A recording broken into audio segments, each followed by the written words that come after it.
ඒකයි මම මේක රෙකෝඩ් කරේ. හරි. මේ පුතේ ඇහෙනව නේද හොඳට?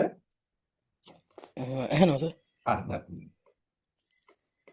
හරි. එතකොට සිතියම් විද්‍යාත්මක ක්‍රම ශිල්පවල වැදගත්කම ප්‍රායෝගික භූගෝල විද්‍යාවේදී භූගෝල විද්‍යාවේ වැදගත්කම ගැන හොඳටම කතා කරන්න නම් අපිට කතා කරන්න තියෙන හොඳම මාතෘකාවක් තමයි මේ GIS GPS කියලා කියන්නේ. හරිද? GIS වල සහ GPS වලට යන්න කලින් අපි සිතියම් විද්‍යාත්මක ක්‍රම ශිල්පවල මුල ටික කතා කරලා ඉන්න ඕනේ. ඒ කියන්නේ අපි GIS සහ GPS කියලා කියන්නේ මොනවද?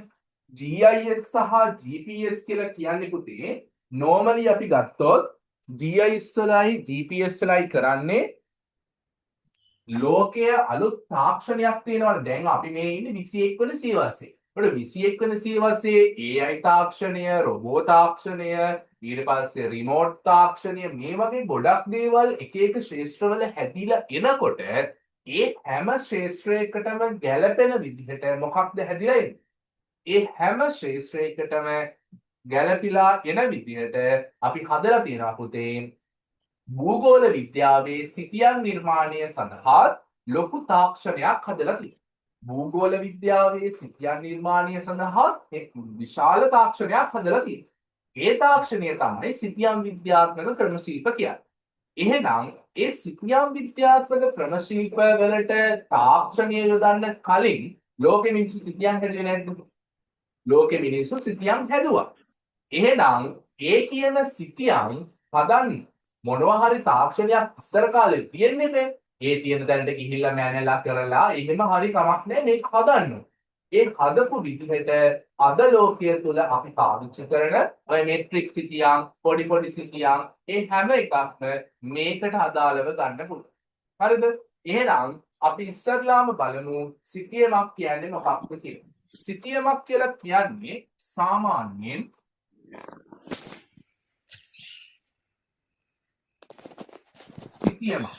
සිතියමක් කියලා කියන්නේ දූරදර්ශනය හකුළුවා ඉදිරිපත් කිරීම. පුතේ අපි මෙට්‍රික් සිතියම් මම කරේ නෑ තාම ඔයාලට. මෙට්‍රික් සිතියම් ටික ගත්තාම මේ එක මෙට්‍රික් සිතියමක අපි සෙන්ටිමීටර් 80ක් දිග සහ සෙන්ටිමීටර් 50ක් පළල විදිහට සිතියමක් ගන්න. මේක දන්නවනේ. මෙට්‍රික් සිතියමදී අපි කතා කරන්නේ මෙහෙමයි.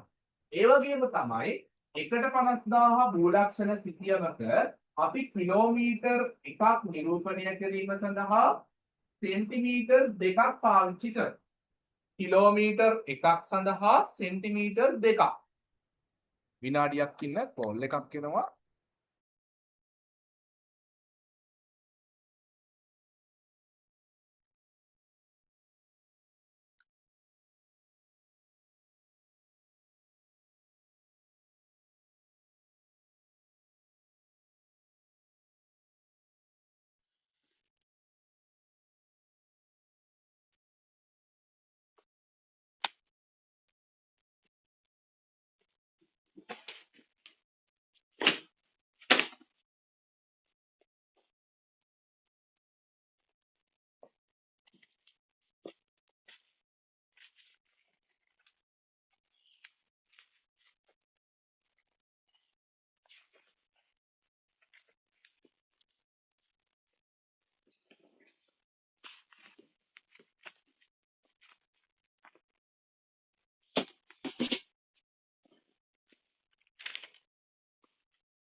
හරි. ඒක හරි. පොඩි කොල්ලයක් ආවා. ඒක හරි. එතකොට පුතේ අපි 150,000 සිතියමක කිලෝමීටර් එකක් නිරූපණය කරන්න සෙන්ටිමීටර් දෙකක් පාවිච්චි කරනවා. එතකොට දැන් හිතන්නකො මේ වගේ මේ කොලේ 150,000 සිතියමක් කියලා හිතන්නකො. මේ 150,000 සිතියම ඇතුලේ ඉතින් මම ඒක විනාඩියක් ඉන්න කරන්නේ.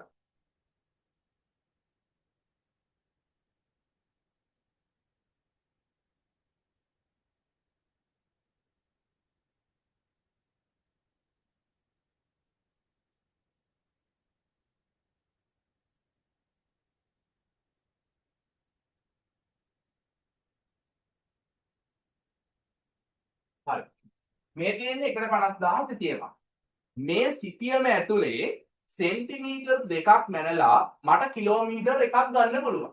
හරිද? සෙන්ටිමීටර් දෙකක් මැනලා කිලෝමීටර් එකක් ගන්න පුළුවන් නේ. එහෙනම් මේ සිතියම කිලෝමීටරයක් දිග නෑනේ. මට කිලෝමීටරයක් දිග සිතියමක් කවදාකවත් අඳින්න බෑ. හැබැයි මම සෙන්ටිමීටර් දෙකක් මේකෙන් නිරූපණය කරනවා කිලෝමීටර් එකක් විදිහට. එහෙනම් ඔයාට තේරෙනවද පුතේ? භූලක්ෂණ සිතියමක් මොකක් හරි සිතියමක් කියලා කියන්නේ අනිවාර්යෙන්ම මොකක්ද? අනිවාර්යෙන්ම භූදර්ශනය හකුලුවා ඉදිරිපත් කිරීම. අනිවාර්යෙන්ම භූදර්ශනය හකුලුවා ඉදිරිපත් කිරීම. එහෙනම් පළවෙනිම දේ තමයි භූදර්ශනය අකුලුවා දක්වනවා. අකුලලා තියෙන්නේ පුතේ. මේක තියෙන්නේ අර සම්පින්දනය කරලා ඔබලා අන්න එහෙම දාලා තියෙන්නේ. අකුලුවා තියෙන්නේ. හරිද? අකුලුවා දැක්වීම භූදර්ශනය අකුලුවා දැක්වීම අපි සිතියමක් විදිහට හඳුන්වනවා. ඒ වගේම තමයි යථා භූදර්ශනයේ සාරාංශය. ඒ කියන්නේ යථා භූදර්ශනයේ සාරාංශය. පුතේ අපි කියනවා අල්ලපු අත්තේ පොල් ගහක් තියෙනවා මේ පැත්තේ තේ වගාවක් තියෙනවා මේ පැත්තේ පන්සලක් තියෙනවා අන්න ඒ ටික ඔක්කොම කැටි කරලා වර්ග කිලෝමීටර් යම්කිසි භූමි ප්‍රදේශයක් තුල යම්කිසි භූමි ප්‍රදේශයක් තුල තියෙන හැම දෙයක්ම අපි සංක්ෂිප්තව ඉදිරිපත් කරනවා. ඒක සාරාංශයක් විදිහට දක්වනවා. එහෙනම් යථා භූදර්ශනයේ සාරාංශය. හරිද? ඒ වගේම තමයි මේ ඔක්කොම දේවල් සංකේත වර්ණ හැඩතල මේ වගේ දේවල් භාවිතා කරලා සිතියම අඳිනවා. එහෙනම් සිතියමක් කියන්නේ මොකක්ද කියන නිර්වචනය කටපාඩම් කරන්න නෑ අපි. සිතියමක් කියන නිර්වචනය කටපාඩම් කරන්න එපා කොයිම වෙලාවකවත්. සිතියමක් කියන්නේ මොකක්ද කියන එක ඔළුවට දාගන්න. එහෙනම් සිතියමක් කියන්නේ මොකක්ද? සිතියමක් කියන්නේ භූදර්ශනීය හකුලුවා ඉදිරිපත් කිරීම. ඔයා කටපාඩම් කරගන්න මේ ටික විතරයි. සම්පූර්ණ නිර්වචනය කටපාඩම් කරන්නේ නැහැ අපි. එහෙනම් කටපාඩම් කරොත් ගිරව් වගේ කටපාඩම් කරොත් එක අකුලක් හරි අමතක වුණොත් ඔයා කල්පනා කරනවා. ඒක නිසා මේකේ තියරි කන්සෙප්ට් එක දාගන්න ඔළුවට. ඒක පාඩම් කරලා නිර්වචනයේ විතර ලියන්න. හරිද? එහෙනම් භූදර්ශනීය හකුලුවා ඉදිරිපත් කිරීම. ඊළඟ එක තමයි යථා භූදර්ශනයේ සාරාංශය. ඊළඟ එක යථා භූදර්ශනයේ සාරාංශය.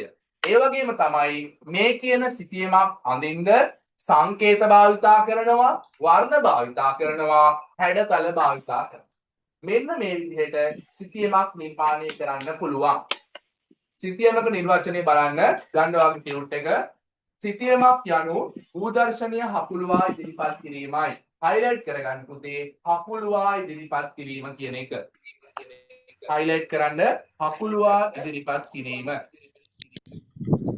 හකුලුවා ඉදිරිපත් කිරීම. එය යථා භූදර්ශනයේ සාරාංශයක්. හයිලයිට් කරන්න යථා භූදර්ශනයේ සාරාංශයක් කියන එක හයිලයිට් කරන්න. යථා භූදර්ශනයේ සාරාංශයක්. ඊළඟට විශාල තොරතුරු සමූහයක් සංකේත හයිලයිට් කරන්න. සංකේත වර්ණ අක්ෂර කියන එක හයිලයිට් කරන්න. සංකේත වර්ණ අක්ෂර ඔන්න ඔය ටික හයිලයිට් කරගන්න. මේ දේවල් සංක්ෂිප්තව දැක්වීම ඒ වචනේත් හයිලයිට් කරන්න. එහෙනම් අපි දැන් දන්නවා සිතියමක් කියන්නේ මොකක්ද කියලා. සිතියමක් කියන්නේ මොකක්ද කියන එක පැහැදිලි නේද? පැහැදිලිද පුතේ?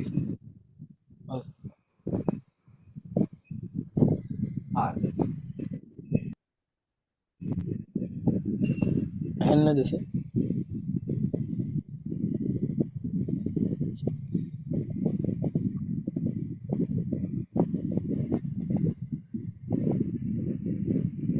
ඊළඟට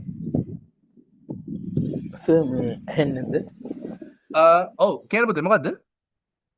මේ ඇහෙනව නේද? ඔව් දැන් එහෙනම් පුතේ. ඔය ඉස්සලා මොනවා හරි කිව්වද? නෑ මේ තේරුණා කියන එක. හරි හරි හරි. හරි. එහෙනම් සිතියමක නිර්වචනය මොකක්ද කියන එක අපි ඔය විදිහට මේවා කරගන්න ඕනේ. හරිද? කටපාඩම් කරන්න එපා සම්පූර්ණ නිර්වචන. හරි. ඊට පස්සේ සිතියමක අන්තර්ගත තොරතුරු අනුව ඒවා අපිට ප්‍රධාන වර්ග දෙකකට බෙදන්න පුළුවන්. අපිට තියෙන සිතියම් පුතේ අපිට එන්න මෙහෙම සිතියම් තියෙනවා. සිතියම් අපි ප්‍රධාන වශයෙන් කොටස් දෙකකට බෙදනවා. ඒ තමයි තේමා සිතියම් අනිත් එක භූලක්ෂණ සිතියම්. තේමා සිතියම් සහ භූලක්ෂණ සිතියම් කියලා අපිට සිතියම් වර්ග දෙකකට කඩන්න පුළුවන්. තේමා සිතියම් සහ භූලක්ෂණ සිතියම්. මෙතනින් තේමා සිතියමක් කියලා කියන්නේ මොකක්ද? තේමා සිතියමක්. තේමා සිතියමක් කියලා කියන්නේ යම් තේමාවක් මත නිරූපණය කරන සිතියම් තේමා සිතියම් විදිහට හඳුන්වනවා.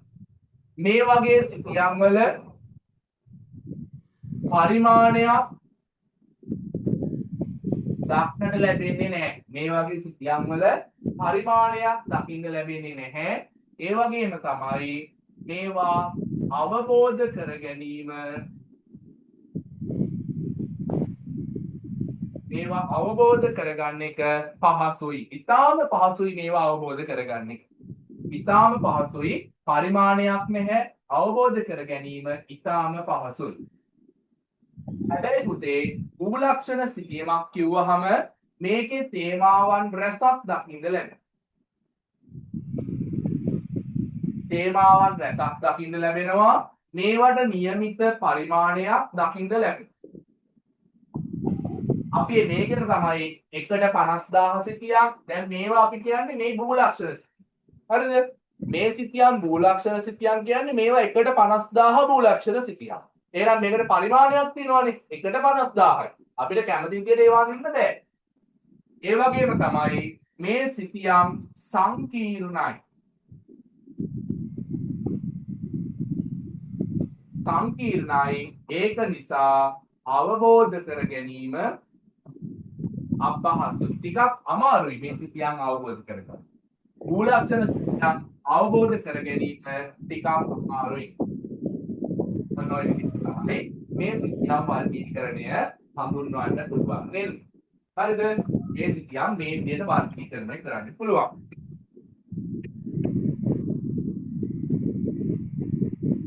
එතකොට අපි බලමු මේ කියන සිතියම් වල මම වඩ කලින් කියන්නම් මේ තියෙන තේමා සිතියම්. මේ බලන්න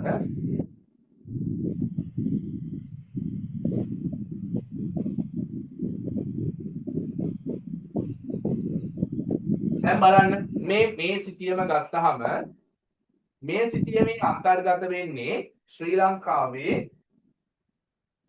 ජල වහන. ශ්‍රී ලංකාවේ ජල වහනේ තමයි මේ සිතියමේ තියෙන්නේ. එතකොට මේ සිතියම තුළ ඔයාලට ජල වහන ලක්ෂණ ටික තමයි දකින්න ලැබෙන්නේ. හරිද? දැන් මේ වගේ තව සිතියමක් අපි ගත්තොත්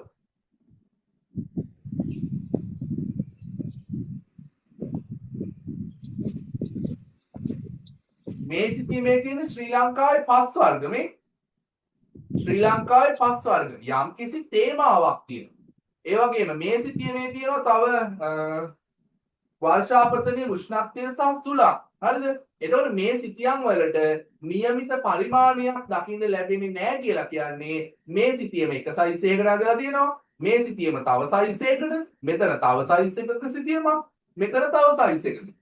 එතකොට මේ සිතියම් වල පරිමාණය වෙනස් නේද පුතේ? පරිමාණය වෙනස්. එහෙනම් මේ කියන සිතියම් වලට નિયમિત පරිමාණයක් නැහැ. කැමති විදිහකට අදින්න පුළුවන්. ඊළඟ දේ තමයි ඔයාලට මේක තේරුම් ගන්න එක පහසුයි නේද? දැන් මේක තේරුම් ගන්න එක ඔයාට මෙතන සූචකයක් දීලා තියෙනවා. මේ සූචකයට අදාළ වර්ණය තෝරගත්තාම ඔයාට මෙතනින් පුළුවන් මේ මොකක්ද කියන එක තේරුම් ගන්න. ඉතාම පහසුයි. දැන් මේකෙදි මේ වර්ණ මේ තියෙන මෙතන සූචකයක් මේ සූචකයක් දීලා තියෙනවා මෙතන සූචකයක් දීලා තියෙනවා ඒ සූචකයට අදාළව මේ වර්ණ ටිකට අනුව මේ සිතියම මොකක්ද කියන එක අවබෝධ කරගන්න පුළුවන්. හරිම පහසුයි. තේමා සිතියම් කියලා කියන්නේ පුතේ පහසු සිතියම් වර්ගයක්. හරිද? ඉතාම පහසු සිතියම් වර්ගයක් තමයි තේමා සිතියම් කියලා කියන්නේ.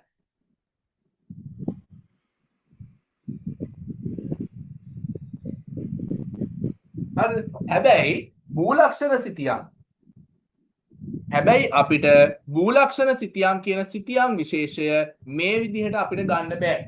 මූලක්ෂර සිතියමකට මෙහෙම ඉක්මනට පාවිච්චි කරගන්නවත් එහෙම දේවල් කරන්න බෑ අපිට. ඒ කියන්නේ ඉක්මනට පාවිච්චි කරන්න කියන්නේ අපි මෙට්‍රික් සිතියමක් A level වලට ඉගෙන ගන්න එකෙන්ම තේරෙනවද මෙට්‍රික් සිතියම් කොච්චර සංකීර්ණයිද කියන එක. මෙට්‍රික් සිතියමක් කොයිතරම් දුරකට සංකීර්ණයිද කියන එක තේරෙනවා පුතේ අපි මෙට්‍රික් සිතියම් A level වලට ඉගෙන ගන්න එකේ. දැන් අපි තේමා සිතියම් කොහෙවත් ඉගෙන ගන්නේ නෑ නේද? අපි කිසිම තැනක තේමා සිතියමක් ඉගෙන ගන්නේ නෑ. අපි හැම වෙලේම ඉගෙන ගන්නේ මූලක්ෂර සිතියමක් විතරයි. ඒකෙන් අපිට පැහැදිලි වෙනවා මූලක්ෂර සිතියම් තේමා සිතියම් වලට වඩා ටිකක් අමාරුයි කියන එක.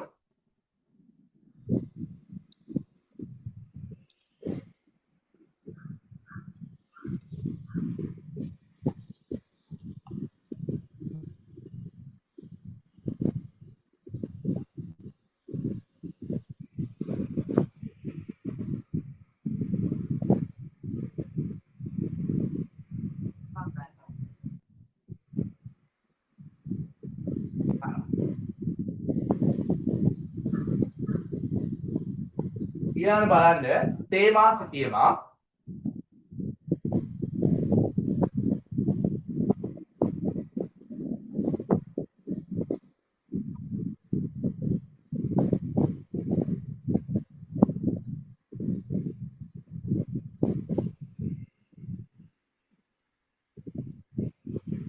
තේමා සිතියම් චුට්ටක් බලන්න.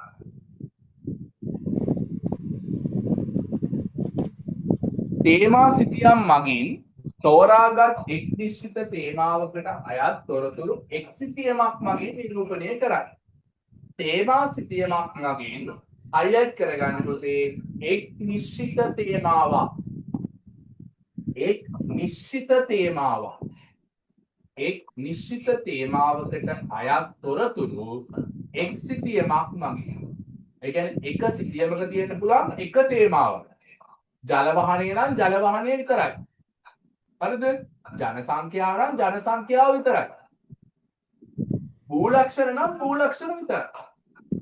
මේක එකට 50000 භූලක්ෂර සිතියමක් කිව්වොත් ඒක භූලක්ෂර සිතියමක්. එහෙම නැතුව නිකම්ම භූෂමතා ලක්ෂණ කියලා කිව්වොත් ඒක තේමා සිතියමක්. ඕක පටලව ගන්න එපා. භූෂමතා ලක්ෂණ කිව්වට ඒක භූලක්ෂණ සිතියමක් නෙමෙයි. එකට 50000 භූලක්ෂණ සිතියමක් කිව්වොත් අන්න ඒක භූලක්ෂණ සිතියමක්. පරිමාණයත් එක්ක කතා කරන්න ඕනේ. හරිද? හරි. එහෙනම් මේකෙදි ඔයාලට දීලා කියනවා ශ්‍රී ලංකාවේදී අපි පාවිච්චි කරන තේමා සිතියම් වර්ග ගණනාවක්. ශ්‍රී ලංකාවේ භූෂමතා ලක්ෂණ කියන්නේ තේමා සිතියමක්. ශ්‍රී ලංකාවේ ජල වහනය කියන්නේ තේමා සිතියමක්. ලෝකයේ ස්වභාවික වෘක්ෂලතා ව්‍යාප්තිය කියන්නේ තේමා සිතියමක්. ලෝකයේ දේශපාලන බෙදීම් කියන්නේ තේමා සිතියමක්. ශ්‍රී ලංකාවේ දිස්ත්‍රික් බෙදීම් කියලා කියන්නේ තේමා සිතියමක්. ශ්‍රී ලංකාවේ තෙත්කින් ව්‍යාප්තිය කියන්නේ තේමා සිතියමක්. ලෝක ජන ව්‍යාප්තිය කියන්නේ තේමා සිතියමක්. ශ්‍රී ලංකාවේ සංචාරක මධ්‍යස්ථාන කියලා කියන්නේ තේමා සිතියමක්. තේමා සිතියම් කියන එක පැහැදිලිද? එහෙනම් හරි මාතෘකාවකට අදාළව තමයි මේ තේමාව ගොඩනගන්නේ. තේමාවකට අදාළව මාතෘකාවක් සිතියමක් ගොඩ නැගුවොත් ඒක තේමා සිතියමක්. එහෙනම් මේ කියන තේමා සිතියම් අඳින විදිහ වර්ග කීපයක් තේමා සිතියම් අඳින වර්ග. තේමා සිතියමක් අඳින පළවෙනි විදිහ තමයි සේයා සිටියා.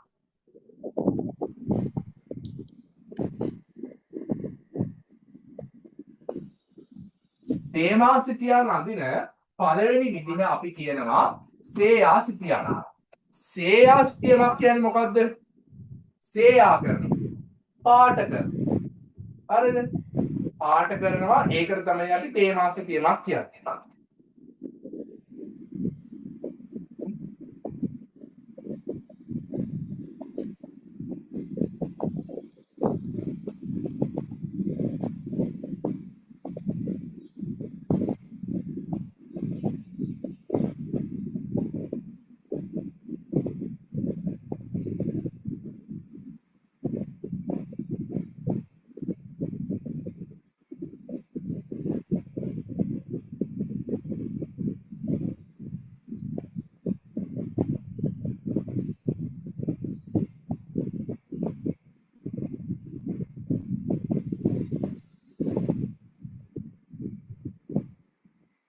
හරි මම දැන් ඔයාලට පෙන්වන්න යන්නේ තේමා සිතියමක් කියන්නේ තේමා සිතියමකට උදාහරණ. හරිද? මේ බලන්න මේ පොතේ දැන් මේ කැම්ප් එකේ පෙන්නනවා මෙන්න මෙතන. මේ තියෙන පුතේ සේයා සිතියක්. හරිද? ඔයාලට පේනවා හොඳට සේයා සිතියක්. සේයා කියන්නේ පාට කරලා තියෙනවා.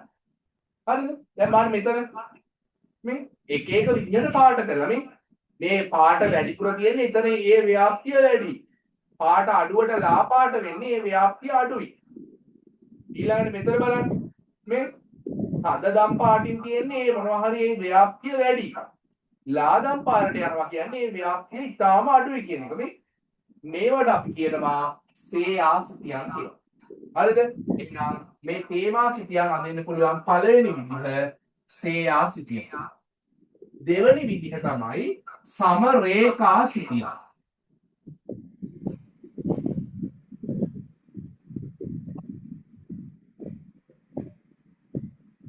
සමරේඛා සිතියම් කියලා කියන්නේ සමාන රේඛා භාවිතා කරලා අපි සිතියම් අඳිනවා. සමාන රේඛා මම පෙන්නන්නම් සමරේඛා සිතියම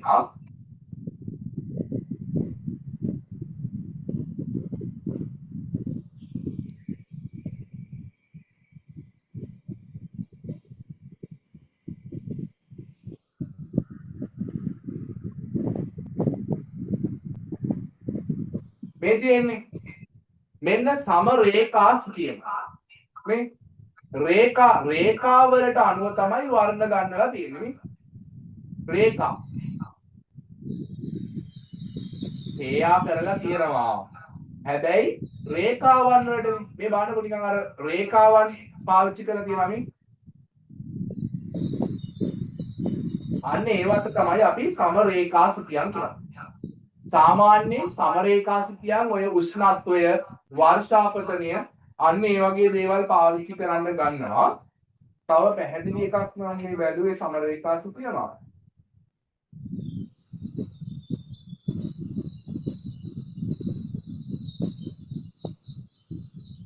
වෙන එකක් හොයාගන්න නෑ පුතේ. ඊළඟ එක තමයි තිත් සිතියම්. තුන්වෙනි එක තිත් සිතියම්. තුන්වෙනි විදිහ අපිට ගන්න පුළුවන් තිත් සිතියම්. ඒ තමයි පුතේ අපි ඩොට් තියලා තිත් වලින් අඳිනවා. මේ තියෙන තව සමරේඛා සිතියමක් නේ පැහැදිලි එකක් නේ. මේ බලන්න වර්ෂාපතේ ලංකාවේ වර්ෂාපතේ දක්වලා තියෙන සමරේඛා. රේඛා වලින් දක්වලා තියෙනවා වර්ෂාපතේ. ඔන්න අපි දැන් තිත් සිතියම් වලට යනවා. තිත් සිතියම් කියලා කියන්නේ තිත් වලින් අපි ඇඳලා තියෙන සිතියක්. මේ බලන්න ශ්‍රී ලංකාවේ රබර් වගාවේ ව්‍යාප්තිය. ශ්‍රී ලංකාවේ රබර් වගාවේ ව්‍යාප්තිය. බලන්න මෙතන තිත් තියෙනවා මේ. තිත් වලින් තමයි මේ සිතියම ඇඳලා තියෙන්නේ. රබර් වගාවේ ව්‍යාප්තිය. ඊට පස්සේ මෙතන බලන්න මේ මොකක්ද මේ වගාව. ශ්‍රී ලංකාවේ පොල් වගාවේ ව්‍යාප්තිය මේ. බලන්න මෙතන මේ පොල් වගාව මේ තියෙනවා මෙතන මේ. තිත් වලින් තමයි ඇඳලා තියෙන්නේ. එහෙනම් මේක අපි තිත් සිතියම් විදියට හඳුන්වනවා. එහෙනම් දැන් අපේ අමතක වෙන්නේ නැහැ තේමා සිතියම් කියන්නේ යම් කිසි තේමාවක් පදනම් කරගෙන අපි අඳිනු ලබන සිතියම් අපි තේමා සිතියම් විදිහට හඳුන්වනවා. යම් කිසි තේමාවක් පදනම් කරගෙන අඳිනු ලබන සිතියම් අපි තේමා සිතියම් විදිහට හඳුන්වනවා. මේ තේමා සිතියම් අඳින ප්‍රධාන ක්‍රම තුනක් තියෙනවා. ප්‍රධාන ක්‍රම තුනක් තියෙනවා. ඒ තමයි සේයා සිතියම්, සමරේඛා සිතියම්, එක් සිතියම්. මේ කියන ඕනෑම විදිහකට මේ කියන තේමා සිතියමක් අපිට අඳින්න පුළුවන්. පැහැදිලි නේද? සම්පූර්ණයෙන්ම තේමා සිතියම් ටික පැහැදිලිද? සර් මේ අර ඕකේවර සේයා සිතියම් වලින් එහෙම අර පෙන්නන්න ඉතින් මට ආයෙ පාරක් පුළුවන් කියන්න. දේවල් අපිට. සර් දැන් මේ තේමා සිතියම් වලින් දැන් සම රේඛා සිතියම් වලින් අර උෂ්ණත්වය වර්ෂාපතනය වගේ පෙන්නනවා වගේ ඔව්. පෙන්නන්න පුළුවන් දේවල් එක්ක අර ප්‍රශ්න එන්නේ MCQ එක. ඔව්. මෙතෙන්ට ඔයා කියන්නේ වට උදාහරණයක් වань කියලාද? හරි. සේයා සිතියම් වලට ගන්න සේයා සිතියම් කියන්නේ අර පාට කරලා තියෙනවා. සේයා සිතියම් කියන තැනින් ලියලා තියාගන්න MCQ වලට ප්‍රශ්න අහන්න පුළුවන්. සේයා සිතියම් වලින් අඳින දේවල් ජන සංඛ්‍යාව, ජන සංඛ්‍යා ව්‍යාප්තිය. ඒ කියන්නේ ලෝකයේ ජන සංඛ්‍යා ව්‍යාප්තිය. එතකොට ලෝක සිතියමක් ඇඳලා අපිට පාට ගන්න පුළුවන්. ඔයාලට මතකයි නේද අර පාට, තද පාට, ලා පාට අන්න එහෙම ගත්තේ. ඒ වගේ අපිට ඒක ගන්න පුළුවන්. ජන සංඛ්‍යාවේ ව්‍යාප්තිය. ජන ගණත්වය. ජන ගණත්වය. ජන සංඛ්‍යාවේ ව්‍යාප්තිය, ජන ගණත්වය, වනාන්තර ව්‍යාප්තිය, වනාන්තර ව්‍යාප්තිය, සෞඛ්‍ය හා අධ්‍යාපනය, සෞඛ්‍ය හා අධ්‍යාපනය, ජනගහන ප්‍රවණතා, ජනගහන ප්‍රවණතා. ඒ කියන්නේ ඕවා MCQ වලට අහන්න පුළුවන් විදිය තමයි මම කියන්නේ. ජනගහන ප්‍රවණතා. ඔන්න ඕවා අපිට ගන්න පුළුවන් සේයා සිතියම් වලට උදාහරණ. ඊළඟට සමරේඛා සිතියම්, සමරේඛා සිතියම් වලට අපිට ගන්න පුළුවන් මුහුදු සීමා, මුහුදු සීමා, උෂ්ණත්වය, වර්ෂාපතනය, උෂ්ණත්වය, වර්ෂාපතනය, සාගර ප්‍රවාහ,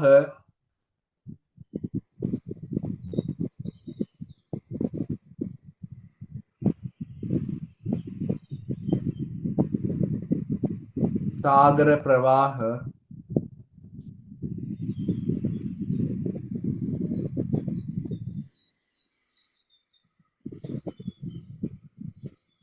මේ වගේ දේවල් ගන්න පුළුවන් අපිට සමරේඛා සිතියම්. තිත් සිතියම්,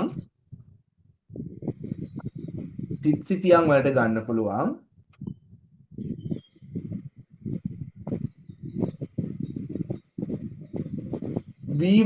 වී වගා කරන ප්‍රදේශ. එහෙම ලියන්න එපා. එහෙම ලියන්න එපා. භෝගයක වගා කරන ප්‍රදේශ. භෝගයක වගා කරන ප්‍රදේශ. අරහඟදී දාගන්න ඕන නම් සාමාන්‍යයෙන් මොනවද? තේ වගාව, වී වගාව, පොල් වගාව. අන්නේ. ඊළඟ සත්ව පාලනය, සත්ව පාලනය,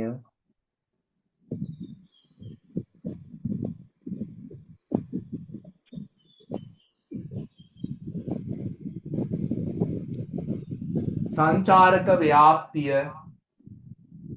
සංචාරක ව්‍යාප්තිය. මේ වගේ දේවල් අපිට තිත් සිතියම් විදිහට ගන්න පුළුවන්. ජනාවාස ව්‍යාප්තිය කියලා වගේ ආව කොහොමද? ජනාවාස ව්‍යාප්තිය කියන එක තිත් සිතියමකින් අපි ලකුණු කරනවා අඩුයි පුතේ. හැබැයි ජනාවාස ව්‍යාප්තිය ගන්න බැරිකමකුත් නැහැ. අර ඒක අවස්ථාවට ගැලපෙන විදිහට කල්පනා කරලා බලන්න ඕනේ. හැබැයි අපි ගොඩක්ම පාවිච්චි කරන්නේ නැහැ. හැබැයි ගන්න බැරිකමකුත් නැහැ.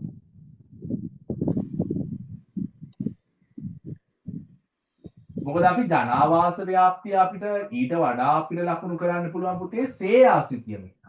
අර ලස්සනට පාට කළා තද රතු පාට, ලා රතු පාට, රෝස පාට, සුදු පාට ඔය විදිහට අර එකම අර රතු පාටේ රේන්ජ් එකකින් අපිට ඒක දෙන්න පුළුවන් පුතේ ජනාවාස ව්‍යාප්තිය කියන එක.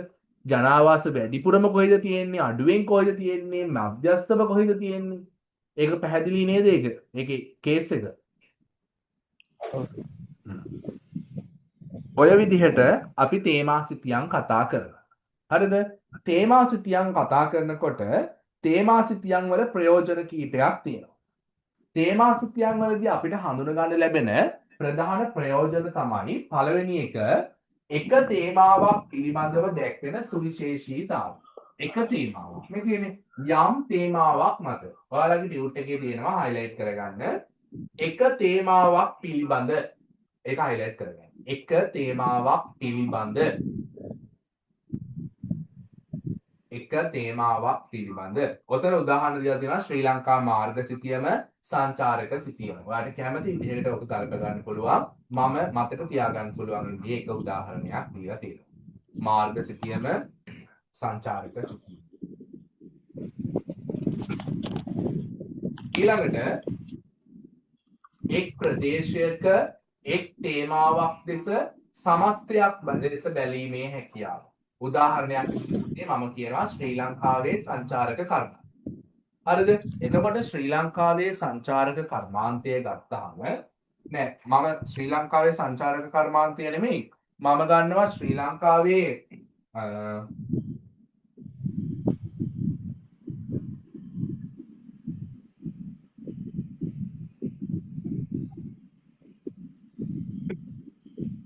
ශ්‍රී ලංකාවේ තේවගාවේ ව්‍යාප්තිය. ශ්‍රී ලංකාවේ තේවගාවේ ව්‍යාප්තිය කියන මේ සිතියම ගත්තහම මම එක තේමාවක් ලෙස සමස්තයක් විදිහට බලනවා. මම දැන් මෙතෙන්දි මම කතා කරන තේමාව තමයි පුතේ තේවගාව. මේ මම සමස්තයක් විදිහට ලංකාවේ හැමතැනම තේවගාව දිහා බලනවා නේද? යාපනයේ දිහාත් බලනවා තේවගාව නැද්ද කියලා. කිලිනොච්චේ දිහාත් බලනවා තේවගාව නැද්ද අප්පා කියලා. හරිද? හැබැයි තේවගාව තියෙන්නේ මෙතන විතරයි. හැබැයි මම සමස්තයක් විදිහට බලනවා. ඒක මේකේ තියෙන ප්‍රයෝජන. එක ප්‍රදේශයක තේමාවක් ලෙස සමස්තයක් ලෙස බැලීමේ හැකියාව. highlight කරගන්න සමස්තයක් ලෙස බැලීමේ හැකියාව.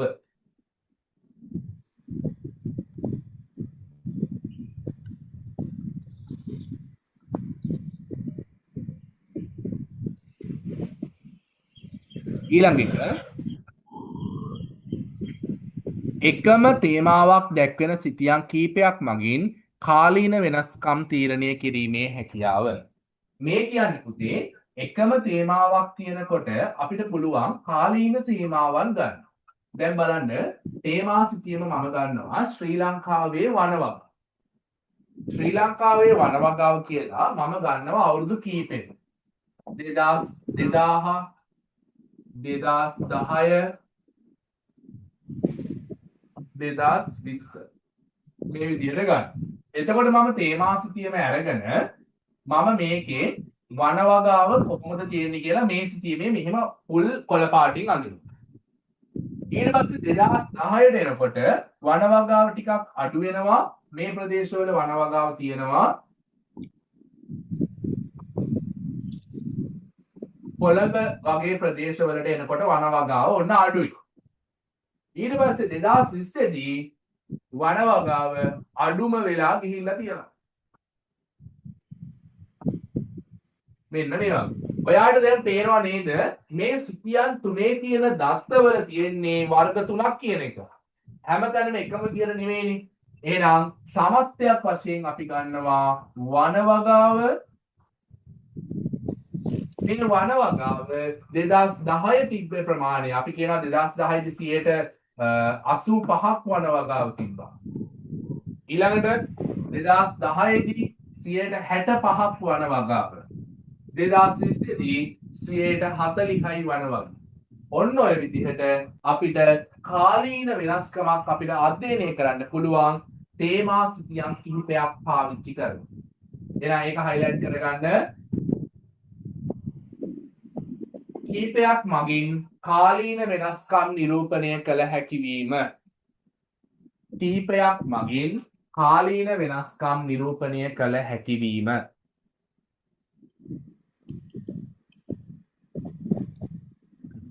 ඊළඟ එක අවකාශීය විවිධත්වය. පුතේ ඔය ඇතුලේ මම ඇඳලා තියනා නේද? ඔය ඇතුලේ ඇඳලා තියෙන එකට තමයි අපි කියන්නේ අවකාශීය විවිධත්වය කියලා. ඒකත් highlight කරගන්න. අවකාශීය විවිධත්වය දක්වන්න පුළුවන්.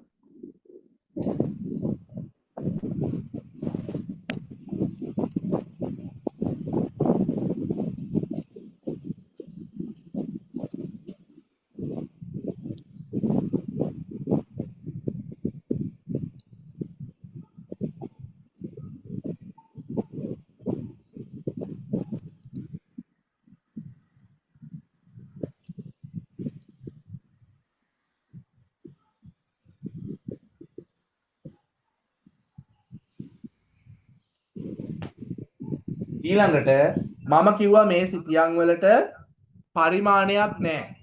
පොඩියට උනත් ඇඳ ගන්න පුළුවන්. අතේ ඇඟිල්ල සයිස් එකට උනත් සිතියමක් ඇඳ ගන්න පුළුවන්. ඒක ප්‍රශ්නයක් නෙමෙයි.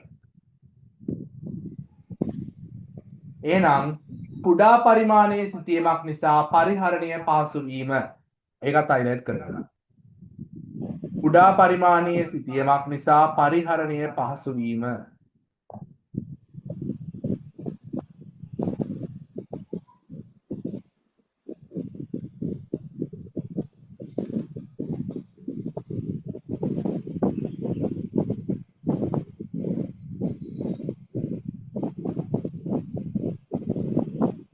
කුඩා පරිමාණයේ සිතියමක් නිසා පරිහරණය පහසු වීම.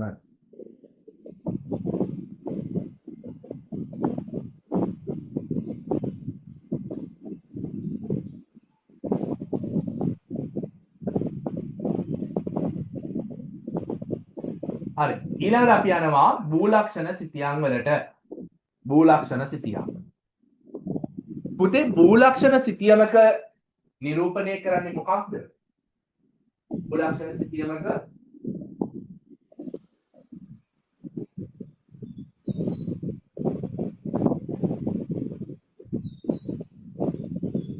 භූලක්ෂණ සිතියමකින් නිරූපණය කරන්නේ සැබෑ භූදර්ශනයේ ලක්ෂණ. භූලක්ෂණ සිතියමකින් නිරූපණය කරන්නේ සැබෑ භූදර්ශනයේ ලක්ෂණ.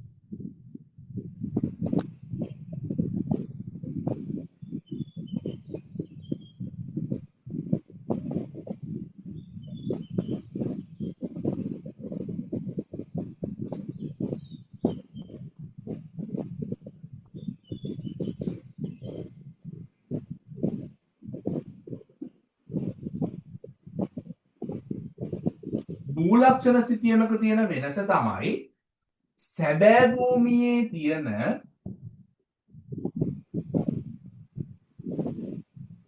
සැබෑ භූමියේ දකින්න ලැබෙන භෞතික ලක්ෂණ සහ සංස්කෘතික ලක්ෂණ.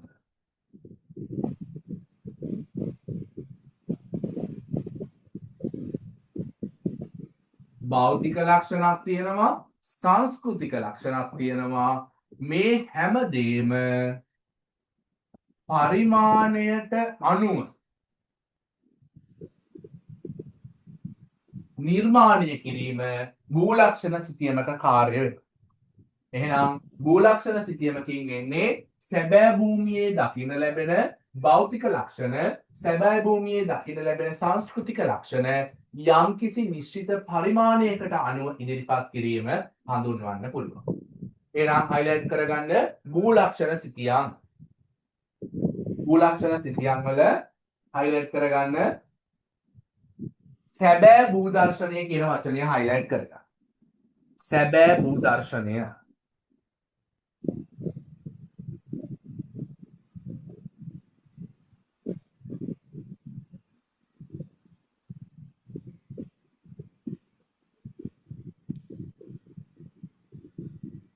සැබෑ භූ දර්ශනය ඊළඟට highlight කරගන්න භෞතික හා සංස්කෘතික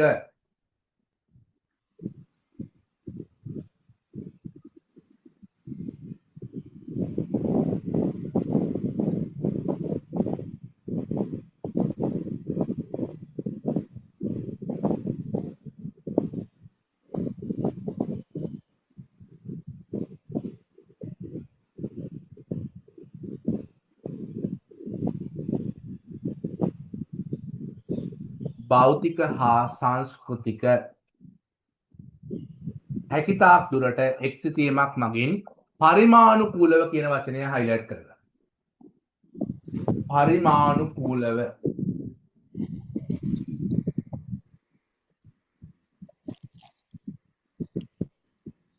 පරිමානුකූලව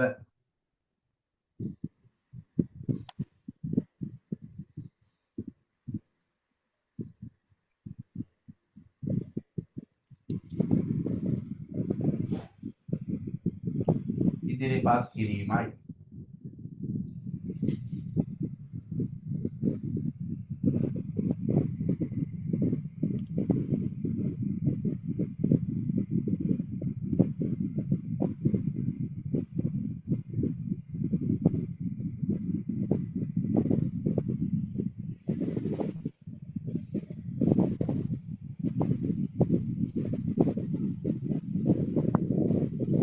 එතකොට මේකෙදි අපිට දකින්න ලැබෙන පරිමාණුකූලව තියෙනවා කිව්වහම highlight කරගන්න පුතේ මේකේ මොනවද තියෙන්නේ? භෞතික ලක්ෂණ විදිහට භූ විෂමතාවය, ජල වහනය, ස්වභාවික වෘක්ෂලතා මේවා භෞතික ලක්ෂණ. ඔක්කොම එකට තියෙන්නේ. නමුත් ඒ ටික භෞතික ලක්ෂණ කියන එක මාක් කරගන්න.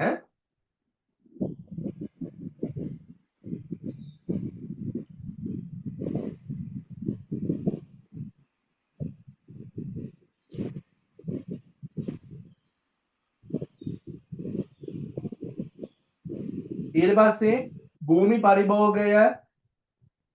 භූමි පරිභෝගය, මාර්ග ජාලය, පරිපාලන මායිම්, ජනාවාස, සංචාරක තොරතුරු, විශේෂ ගොඩනැගිලි, සංවර්ධිත ප්‍රදේශ මේ ඔක්කොම මානුෂ සාධක. එනම් භෞතික සාධකයි මානුෂ සාධකයි කියන දෙකම අන්තර්ගතයි. භූ ලක්ෂණ සිතියමක මේ දෙකම තියෙනවා කියන එක හොඳට මතක තියාගන්න.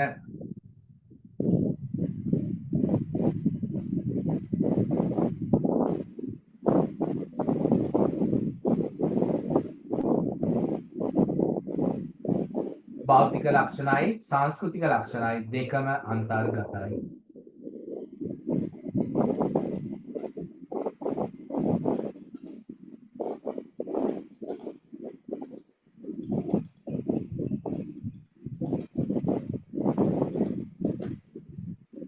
මේ භූෂමතා ලක්ෂණ භූ ලක්ෂණ සිතියමකට උදාහරණ විදිහට අපිට ගන්න පුළුවන් පුතේ එකට 50000 භූ ලක්ෂණ සිතියම්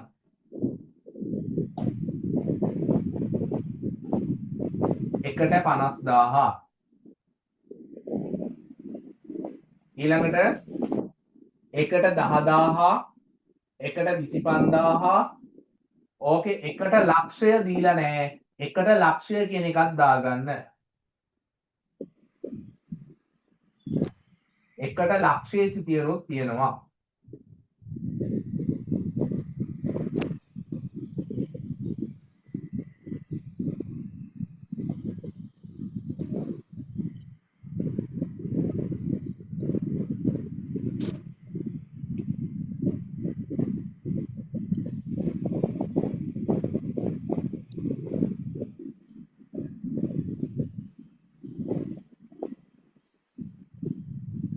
එකට ලක්ෂයේ සිටියනොත් මේකේ හොයාගන්න පුළුවන්. ඊළඟට භූ ලක්ෂණ සිතියම් වල ප්‍රයෝජන කියලා කතා කරනවා. භූ ලක්ෂණ සිතියමකින් අපිට හම් වෙන ප්‍රයෝජන තමයි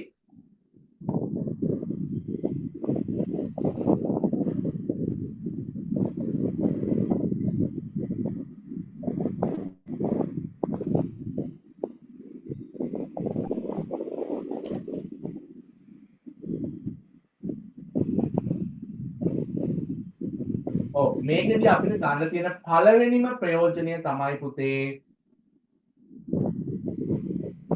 භූලක්ෂණ සිතියමක ප්‍රදේශයේ තියෙන භූලක්ෂණවල අවකාශීය විවිධත්වය හඳුන ගන්න පුළුවන්. අවකාශීය විවිධත්වය highlight කරගන්න.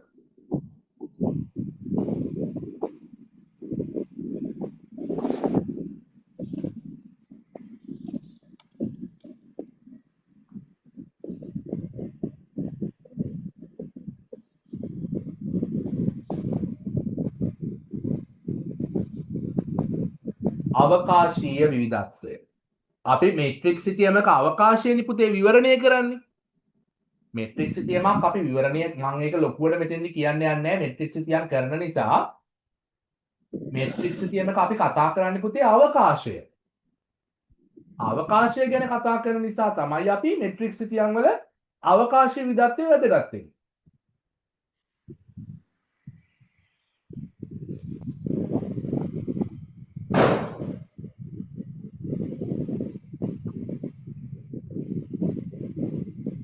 ඊළඟ එක බලන්න කිසියම් ස්ථානයක සාපේක්ෂ පිහිටීම සහ නිරපේක්ෂ පිහිටීම හඳුන ගන්න පුළුවන්. පුතේ අපිට තේමා සිතියමක සාපේක්ෂ පිහිටීමක් හොයාගන්නත් බෑ, නිරපේක්ෂ පිහිටීමක් හොයාගන්නත් බෑ. ඇයි ඒ? අපි ඒවා පරිමාණයකට අනුව අඳින්නේ නැති නිසා. සාපේක්ෂ පිහිටීම නම් පොඩ්ඩක් හරි හොයාගත්තා කියන්නකෝ. නිරපේක්ෂ පිහිටීම නම් චුට්ටක්වත්ම හොයාගන්න බෑ. ඔයාලා ගාව තියෙන මේට්‍රික්ස් සිතියම් වල මෙන්න මේ සිතියමේ සාමාන්‍ය ඉරි 3ක් විතර මෙන්න මෙහෙම දකින්න ඇති. ඉරි 3ක්. ඒ ඉරි 3 උඩ අතටත් තියෙනවා, ඒ වගේම මේ අතටත් දකින්න ලැබෙනවා. සමහර සිතියම් වල එක එක විදිහට තියෙනවා මෙන්න මෙහෙම. සිතියමේ තියෙන විදිහ. මේ තමයි පුතේ අක්ෂාංශ සහ දේශාංශ ව්‍යාප්තිය. මේ සිතියමේ කොහොමද තියෙන්නේ? මේක තියෙනවා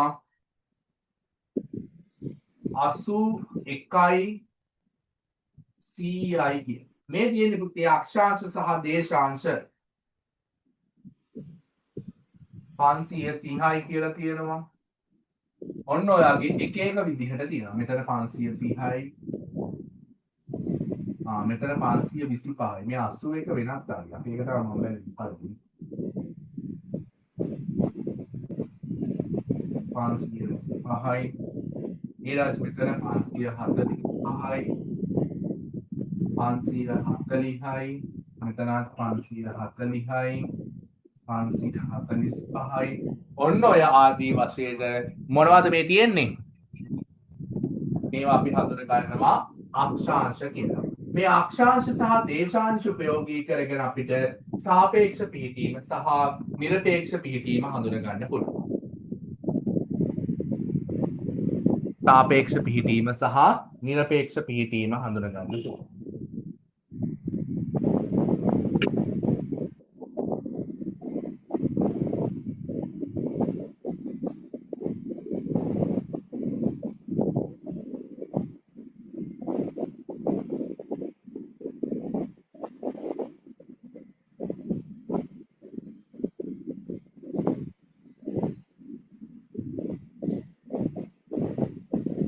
ඊළඟට භූලක්ෂණ අතර තියෙන සම්බන්ධතාවය හඳුන ගන්න පුළුවන්.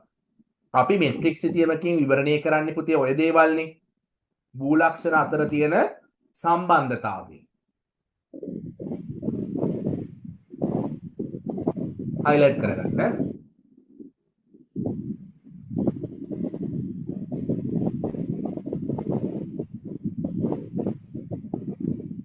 භූලක්ෂණ අතර තියෙන සම්බන්ධතාවය කතා කරන්න පුළුවන්.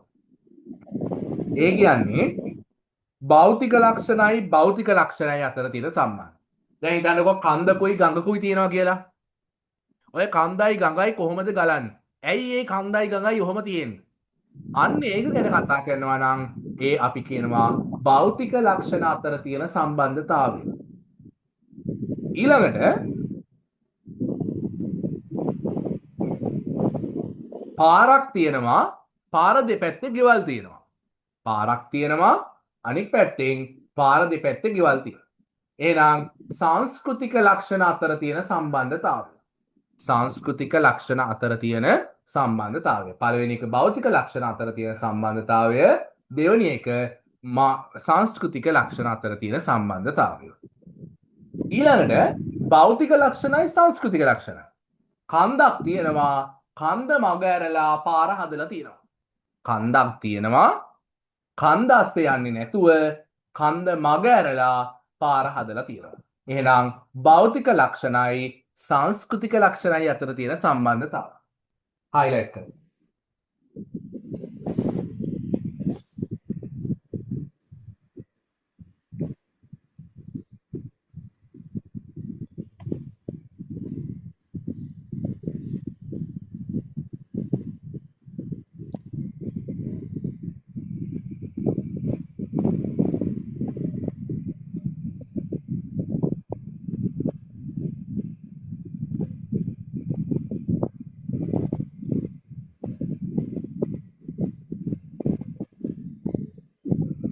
හරි. රටක හෝ ප්‍රදේශයක සංවර්ධන සැලසුම් හදාගන්න පුළුවන්. සංවර්ධන සැලසුම්.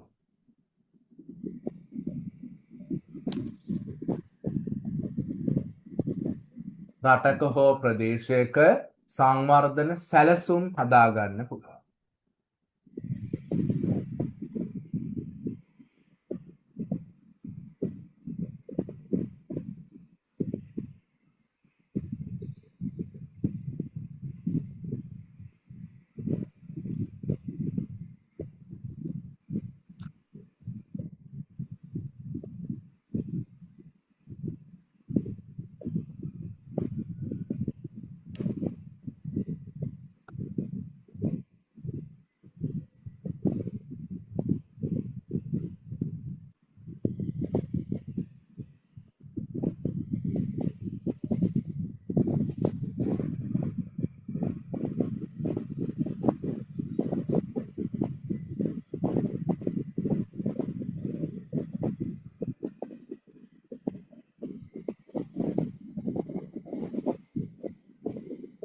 හරි. ඔන්න ඔය ටික තමයි අපි කතා කරන මූලික සිතියම් විද්‍යාව. අපි කතා කරන මූලික සිතියම් විද්‍යාව මේ ටික.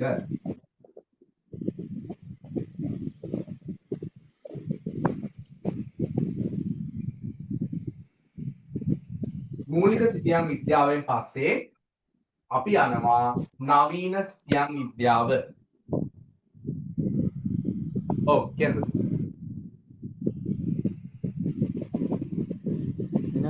කී වෙන කතා කරන්නේ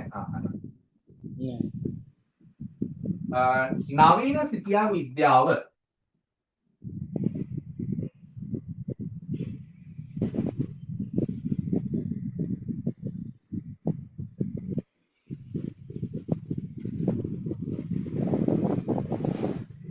නවීන සිතියම් විද්‍යාව කියන මේ කොටස අපි කොයි විදිහටද කතා කරන්නේ කියලා බලන්න. හරිද? මම ඔයාලට කිව්වා මීට කලින් ලෝකයේ තුල ඉස්සර කාලේ චීන, ඔය ග්‍රීක රෝම අධිරාජ්‍ය ඔන්න ඔය වගේ මිනිස්සු ඈත අතීතයේ භූමිය මැනලා දත්ත ලබාගෙන ඊට පස්සේ තියෙන දේවල් කටු සටහන් වල සටහන් කරගෙන මාස ගාණක් සමහරට අවුරුදු ගාණක් ගිහිල්ලා ඔන්න ඔය විදිහට සිතියම් නිර්මාණය කරා. එහෙම නිර්මාණය කරපු ලංකාවේ පළවෙනි සිතියම හැදුවේ කවුද? ලංකාවේ පළවෙනිම සිතියම ඇන්දේ කවුද? ටොලමි. ටොලමි ලංකාවේ පළවෙනි සිතියම නිර්මාණය කරනවා. අන්න ඒ වගේ හිතන්නකෝ ඒ වෙනකොට ලංකාවේ සිතියමක්වත් නැහැ. එහෙම වෙන්නේ පුතේ අපිට ඒකට තාක්ෂණයක් නැති කරලා. හරිද? එතකොට අපි මොකද කරන්නේ? තාක්ෂණයක් නැති නිසා අපි වර්තමානයේ මුලින්දී අපි සිතියමක් අදින්න ගොඩක් කල් යනවා. ඒක නිසා තමයි අපි තේමා සිතියම් සහ මූලක්ෂණ සිතියම් නිර්මාණය කිරීම කරේ. මුල් කාලේ ඉස්සර හැදුවේ මේවා. හැබැයි වර්තමානයේදී තොරතුරු තාක්ෂණයේ දියුණුවත් සමග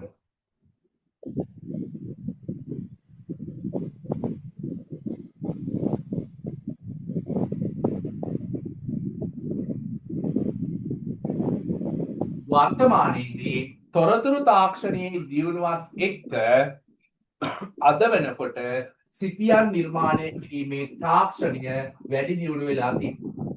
තාක්ෂණික වැඩි දියුණු වෙලා තියෙනවා. එහෙනම් තොරතුරු තාක්ෂණයේ දියුණුව නිසා නිර්මාණය වන සිතියම් අපි හඳුන්වනවා ඩිජිටල් මැප් විදිහට.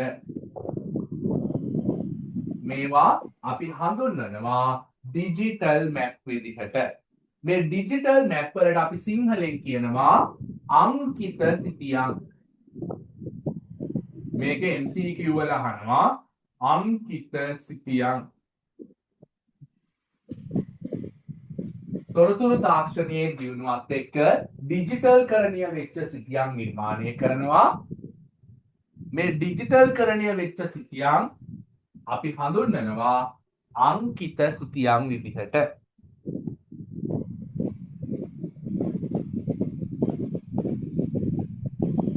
එතකොට මේ අංකිත සිතියම් නිර්මාණය කිරීම සඳහා පාවිච්චි කරන ප්‍රධාන ටෙක්නොලොජි වර්ග තුනක් තියෙනවා. ඒ තමයි පුතේ පළවෙනි එක GIS Geographical Information System GIS. ඊළඟට GPS Global Positioning System. ඊළඟ එක RS කියලා කියන්නේ Remote Sensing. එහෙම නැත්නම් දුරස්ථ සංවේදය. එහෙනම් මෙන්න මේ කියන ටෙක්නොලොජි තමයි තොරතුරු තාක්ෂණයේ දියුණුවත් එක්ක වර්තමානයේදී සිතියම් නිර්මාණය සඳහා පාදක වෙලා තියෙන්නේ. මොනවද මේ තාක්ෂණය? GIS Geographical Information System. දෙවෙනි එක GPS. ඒ කියන්නේ Global Positioning System. ඊළඟට RS Remote Sensing. ඒක අපි හඳුන්වනවා දුරස්ථ සංවේදය. දුරස්ථ සංවේදය. මේ විදිහට අපි මේ තාක්ෂණය පාවිච්චි කරලා වර්තමානයේදී ඩිජිටල් මැප් එහෙම නැත්නම් අංකිත සිතියම් නිර්මාණය කිරීම කරනවා. වර්තමානයේදී ඩිජිටල් මැප් එහෙම නැත්නම් අංකිත සිතියම් නිර්මාණය කරනවා. ලියා ගන්න පුතේ. ඔතන ලියා ගන්න කරුණු කීපයක් තියෙනවා. ලියා ගමු.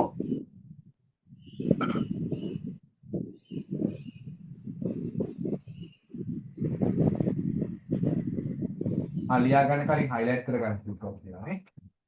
භෞතික හා මානුෂ භූදර්ශනයේ අවකාශීය විවිධත්වය. භෞතික හා මානුෂ භූදර්ශනයේ අවකාශීය විවිධත්වයත් එක්ක තමයි මේක ගමන් කරන්නේ. මේවලමක් ලෙස සිතියම් භාවිතා කරයි. මෑතක් වනතුරු එම කාර්ය සඳහා මුද්‍රිත සිතියම් ඉතා පුළුල් ලෙස භාවිතා කරනවා. මම කිව්වේ පුතේ මුද්‍රිත සිතියම් තමයි මේගොල්ලෝ හැමතැනම පාවිච්චි කිරීම කරේ. නවීන තාක්ෂණික මෙවලම් හා ක්‍රමෝපායන්ගේ දියුණුව. ඔන්න ඔතන පුතේ highlight කරගන්න. නවීන තාක්ෂණික මෙවලම් හා ක්‍රමෝපායන්.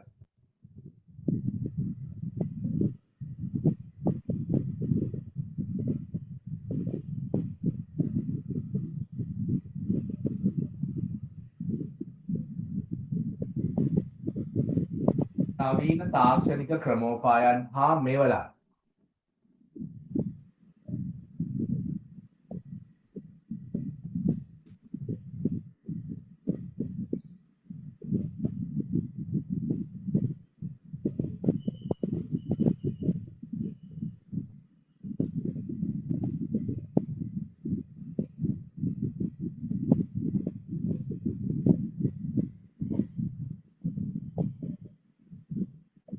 ක්‍රමෝපායන් හා මෙවලම් හා ක්‍රමෝපායන්ගේ දියුණුව. ඊළඟ පරිගණක හා චන්ද්‍රිකා තාක්ෂණය එකත් highlight කරගන්න. පරිගණක හා චන්ද්‍රිකා තාක්ෂණය ආශ්‍රිතව ඇති වූ දියුණුව සමග අංකිත සිතියම් highlight කරගන්න. අංකිත සිතියම් highlight කරගන්න. අංකිත සිතියම්.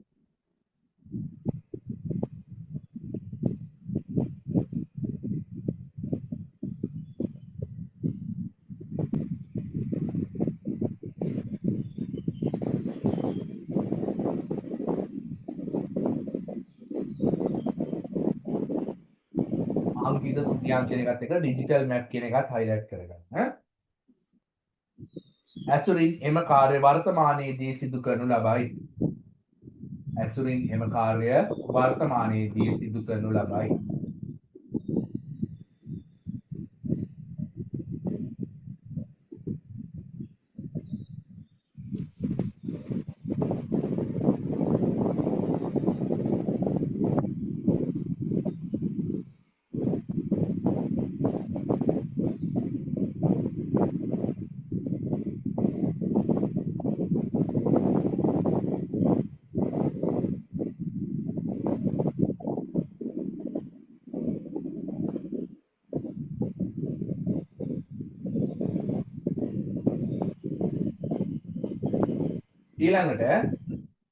ඊළඟ පිටුව ගන්න. නව සිතියම් විද්‍යාත්මක ක්‍රමශිල්ප ලෙස භූගෝලීය තොරතුරු පද්ධති highlight කරගන්න GIS. භූගෝලීය තොරතුරු පද්ධති GIS. ඊළඟට highlight කරගන්න දුරස්ත සංවේදය remote sensing හා ගෝලීය ස්ථානගත කිරීමේ පද්ධති GPS. ඔය තුන highlight කරගන්න. GPS යන ප්‍රධාන අංශ පිළිබඳව අවධානය යොමු කරනු ලබයි.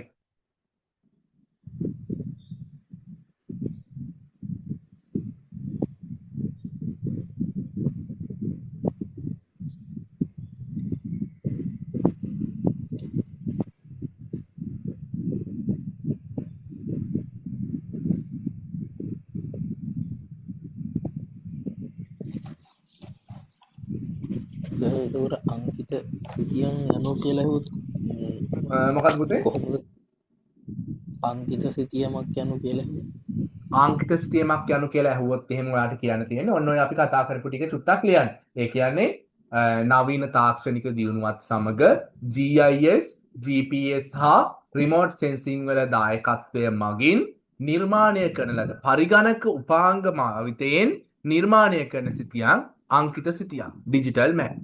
මම අර ඔයාලට කියවන්නේ පුතේ අපි අර කෙක්ෂන් වලින් ටියුට් එකක් එවනවා කියලා GPS වල අන්න ඒකේ ඔය හැම දෙම තියෙනවා. ඔය අහපු එක හොඳයි. මේ ඔක්කොම දාගන්න ඕනේ. මේ අරකේ පුළුල්ව කතා කරනවා.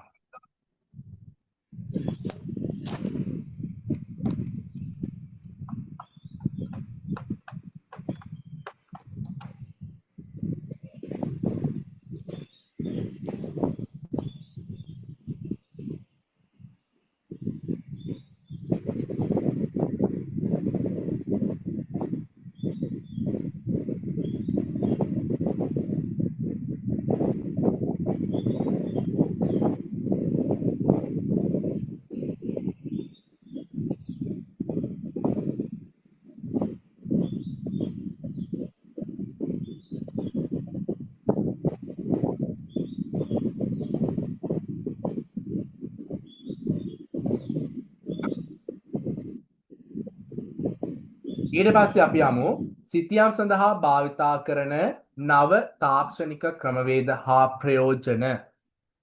සිතියම් සඳහා භාවිතා කරන නව තාක්ෂණික ක්‍රමවේද හා ප්‍රයෝජන.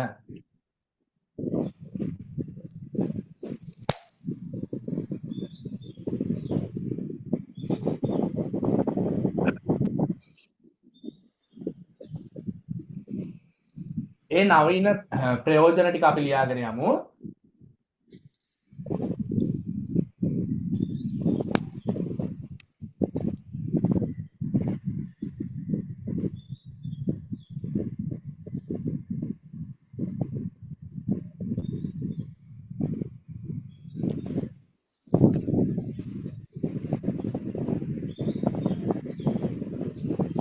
මේකේ පොයින්ට් දෙන්න තියෙන පුතේ පළවෙනි එක. පළවෙනි පොයින්ට් එක ලියා ගන්න. දියුණු තාක්ෂණික උපකරණ හා සංවේදක උපකරණ ඇසුරින් දියුණු තාක්ෂණික උපකරණ හා සංවේදක උපකරණ ඇසුරින්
දියුණු තාක්ෂණික උපකරණ හා දියුණු තාක්ෂණික උපකරණ හා සංවේදන උපකරණ. සංවේදන කියන්නේ මොනවද? සංවේදන කියන්නේ රිමෝට් සෙන්සිං වලින් පාවිච්චි කරන ඒවා, සෙන්සර් පාවිච්චි කරන ඒවා. අන්න ඒවට තමයි පුතේ සංවේදන උපකරණ. දැන් ඔය හැමදේටම අපි මිනිස්සු පාවිච්චි කරන්නේ නැහනේ.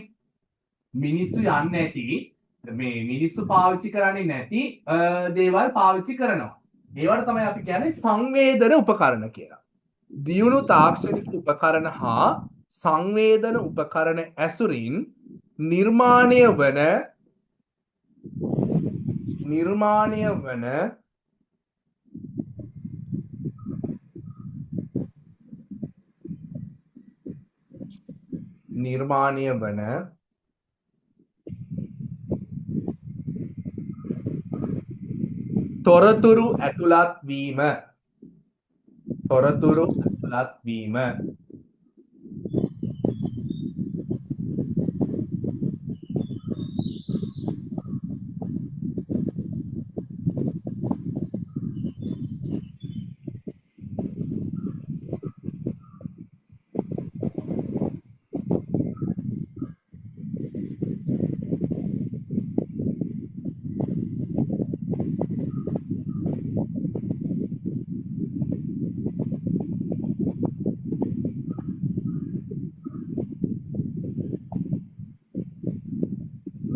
තොරතුරු ඇතුළත් වීම දෙවැනි පොයින්ට් එක ගෝලීය කණ්ඩාංක හා ජාතික කණ්ඩාංක මගින් ගෝලීය කණ්ඩාංක හා ජාතික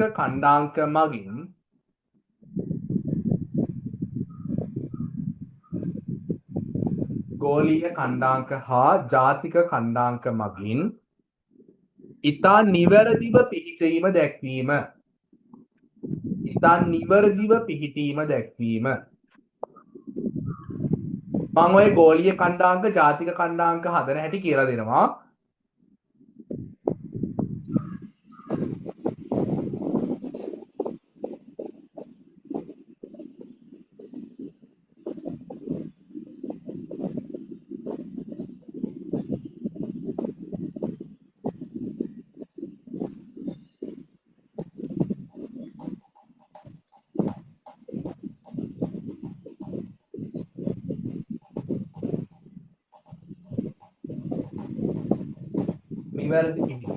නිවැරදි පිහිටීම දක්වන්න නම් ඕක අනිවාර්යයෙන්ම තියෙන්න ඕන.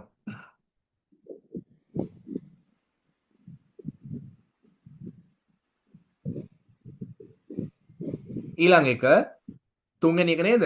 සිතියම්ගත අවකාශීය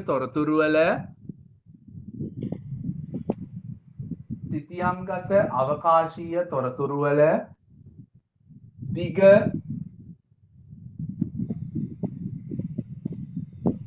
පළල උස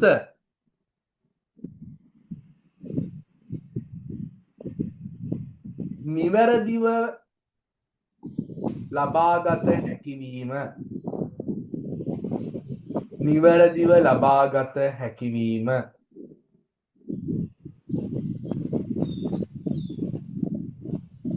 දිග පළල උස නිවැරදිව ලබාගත හැකිවීම.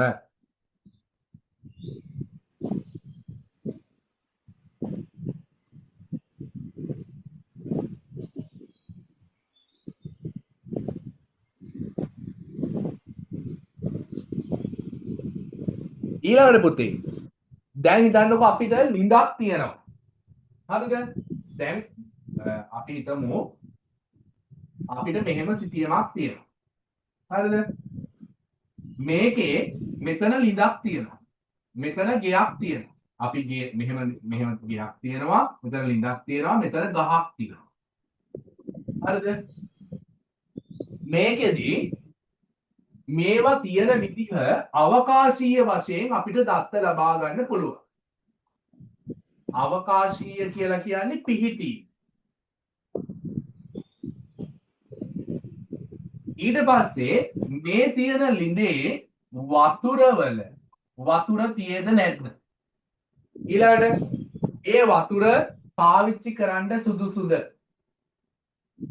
භාවිතයට හොඳද නැද්ද? ඔන්න ඕවා අපි කියනවා අවකාශීය නොවන දත්ත කියලා. මේවා අපි කියනවා අවකාශීය නොවන දත්ත. එහෙනම් අවකාශීය පිහිටීම ගැන අවබෝධයක් ගන්නත් පුළුවන්. අවකාශීය නොවන දත්ත පිළිබඳව අවබෝධයක් ලබා ගන්නත් පුළුවන්. එහෙනම් ඊළඟ පොයින්ට් එක ගන්න. ඊළඟ පොයින්ට් එක අවකාශීය නොවන දත්ත පිළිබඳවද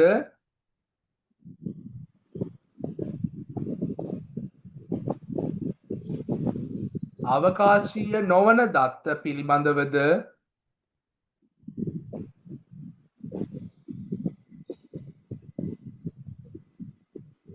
නොවන දත්ත පිළිබඳවද නිවැරදි තොරතුරු ලබාගත හැකිවීම. නිවැරදි තොරතුරු ලබාගත හැකිවීම.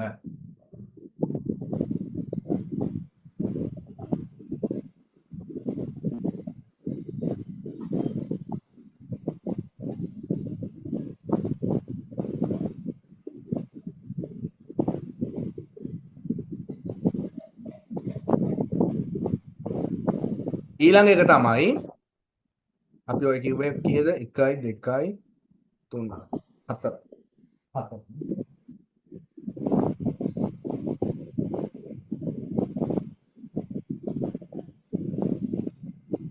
ඊළඟ 4 වෙනි එක ලියා ගන්න.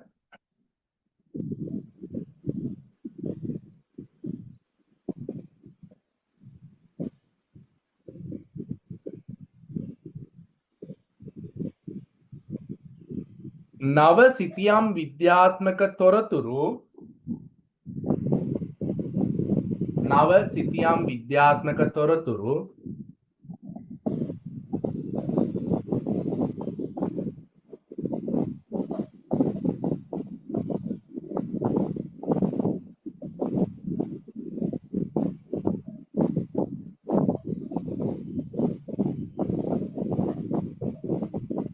තාක්ෂණය භාවිතා කිරීම නිසා තාක්ෂණය භාවිතා කිරීම නිසා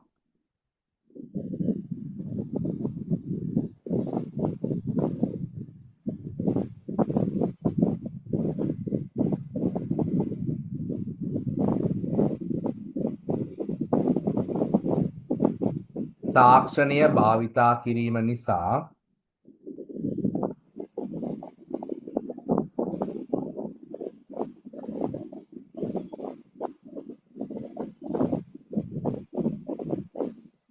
පහසුවෙන් යාවත් කාලීන කළ හැකිවීම. පුතේ ක්ෂණික අප්ඩේට් ගන්න පුළුවන්. අර ඉස්සර වගේ ඇඳ ඇඳ ඉන්න ඕනේ නැහැ.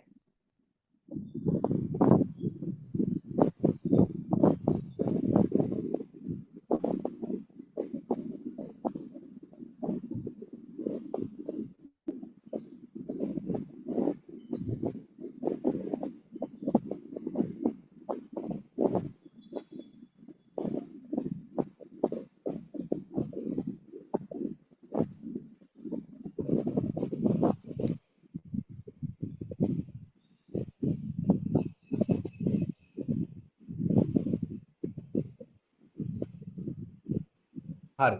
එහෙනම් අපි යනවා ඊළඟට අපේ පළවෙනි වැදගත් මාතෘකාව.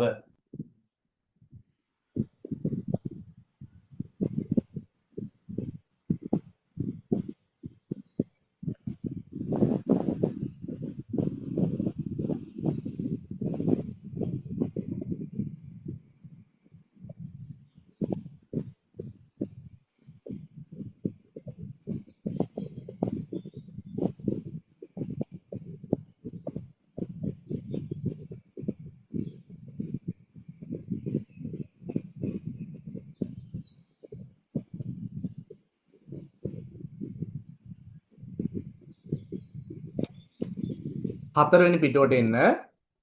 භූගෝලීය තොරතුරු පද්ධති.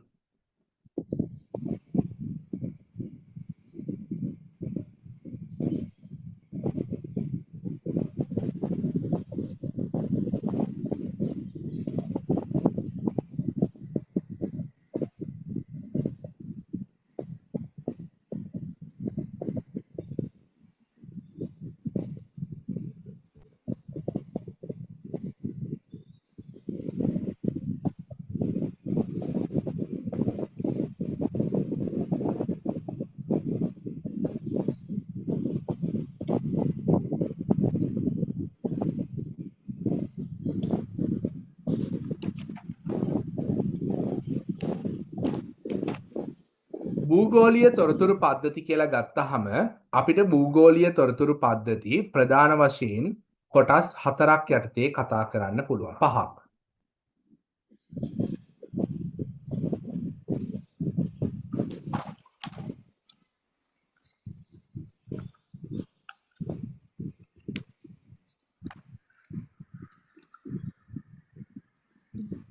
හරි.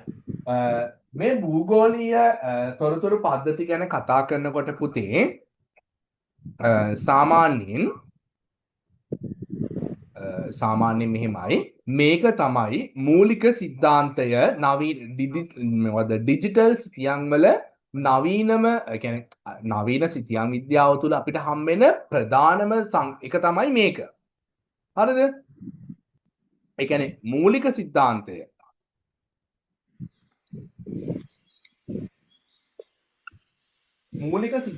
විදිහට අපිට මේක හඳුන්වන්න පුළුවන්. හරිද? එතකොට මේ භූගෝලීය තොරතුරු පද්ධති එහෙම නැත්නම් අපි මේකට හඳුන්වනවා geographical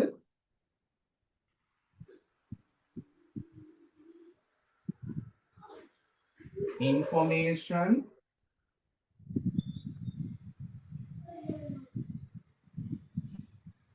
system. geographical information system කියලා අපි මේක හඳුන්වනවා. geographical information system. එතකොට මේ geographical information system කියන මෙන්න මේ කොටස අපිට සාමාන්‍යයෙන් හඳුන්වන්න පුළුවන් මූලික ක්‍රමවේද කීපයකට. හරිද?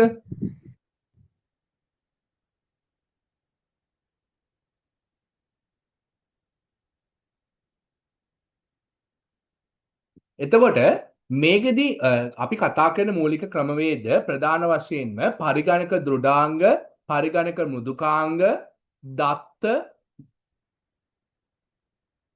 පරිගණක දත්ත, ඒ වගේම භාවිතා කරන පුද්ගලයන් ක්‍රමවේද කියන මෙන්න මේ කොටස් කීපය යටතේ අපිට මේ